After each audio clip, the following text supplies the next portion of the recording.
Mga kababayan and mga kaibigan, mga subscribers, I am here at Hugo Plaza in Santa Ana today.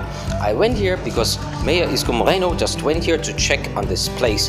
So I was wondering, what is this place? How come I haven't been here? I mean, I've been at Santa Ana Church, which is just beside this place, but I never been to Plaza Hugo. Plaza Hugo, where does this name come from? Ah, that's from Juan Hugo. But who is he? I don't know. I can't find anything about him. But it's named after Juan Hugo.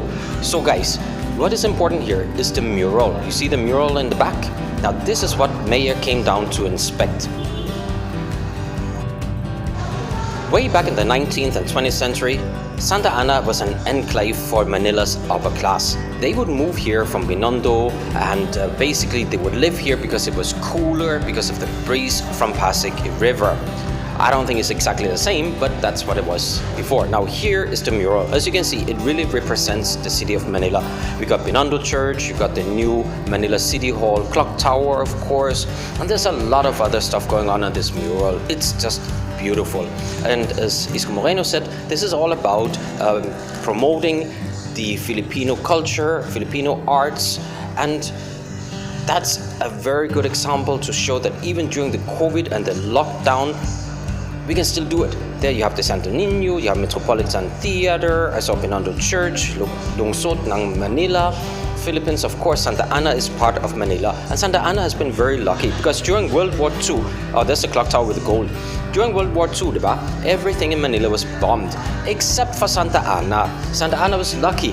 They escaped the horrors of World War II. Now you can see here people dancing traditional Filipino folk dances like the tinigling and other dances. Metropolitan Theater, we are looking forward to this to be opened again very soon. Guys, I can't wait for the Metropolitan Theater to be open. As you can see on this mural, you really have the Filipino culture, the Filipino traditional arts like the tinigling, the pandango, Tik, is that correct? I think it is. Okay, so this is really something that most probably some of you have done maybe in school, done these dances, or maybe at a pageant or something, all right? So it's important that these things are still being done even though we have a pandemic. People can come down to this Plaza Hugo, which is actually something like a basketball place, basketball court, but I'll show you in a minute. So mural here, arts by Mark Ringo. Okay, and that's on September 12th it was finished, so it's just a couple of days ago. As you guys know, Mayor was here looking at it yesterday, inspecting it and opening it. People can come here even though it's under lockdown. They're still allowed to go to the plazas to enjoy themselves as long as they keep distance. Social distancing is very important. There's Binondo Church again, of course the lady praying.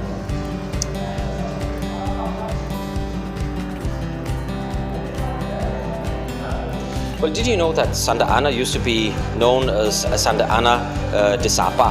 That's a long time ago. Now it's just Santa Ana. Okay, so here you see the basketball court. That is right at the plaza. So basically the plaza is a basketball court. People can come down, they can train, they can practice, and we got the Santa Ana Church just on the other side. Pretty amazing, huh? So this is a very old part of the city. Now it dates back about 400 years.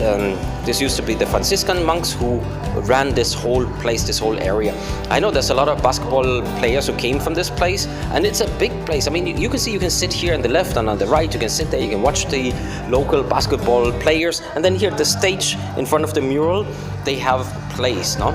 Because Santa Ana is known for their stars. They like acting, they like to be in the movies, and we got the old houses. As I told you before, Santa Ana was not destroyed during the Second World War, so there's a lot of old ancestral homes here.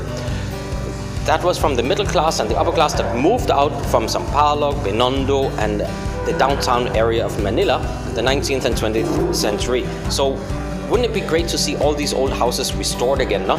Here at the bakery, maybe they could put some small chairs, make it look nice, make it a little cafe, and we could turn this into a tourist place, you know, Santa Ana with a church.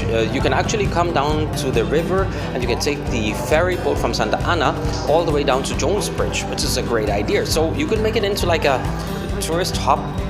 You know, you could go from one place to the other place, watch all these ancestral homes, visit the church, and I tell you, there's also on the other side of the church, there's also another little park which is absolutely amazing. I'll get to that in a moment.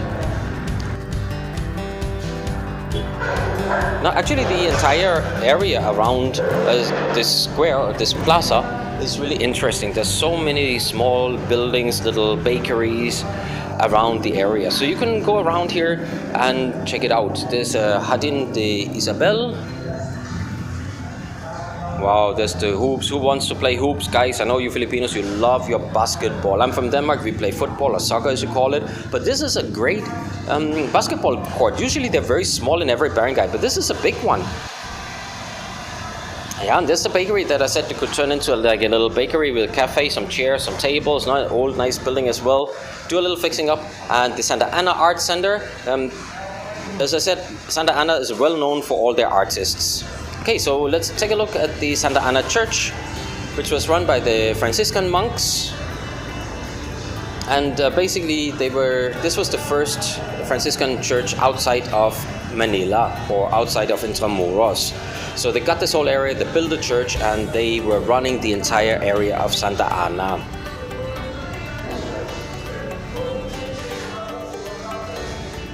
Wow, what a beautiful old church, huh? This one is from the 1720s, I remember, because the first one, which was established way back in 15 something, it was just a small church, and you know how it goes with churches. They burn down, they get destroyed by earthquakes and stuff like that. So they always build another church and another church on top. So that's very common. The one we have right now is from the 1720s. It's a beautiful, beautiful church. One of the nice old churches that we still have left in Manila. Actually, I haven't been here for a few years, so it's great to come back and see it again. I don't usually pass Sta Ana. Somehow it's out of the way. I don't know why. So Sta Ana, who is Sta Ana? I'm pretty sure you guys might remember Sta Ana, or Saint Anne, was the mother of the Virgin Mary. So she's the protector of this church. I'm pretty sure we have a statue of her here. Yep, on the left side beside the door. Okay, let's just move down from the angel here, and you will actually be able to see Sta Ana on the left side of the main entrance. And then you have San Joaquin to the right side. That's San Joaquin.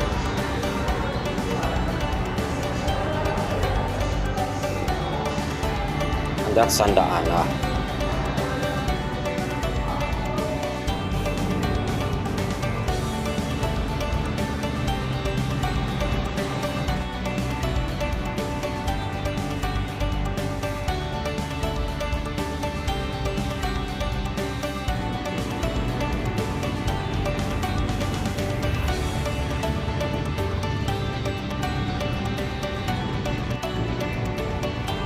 Ayan, right here in front of the Sta Ana Church, we got a very, very long park. It's not very wide, but it's very long.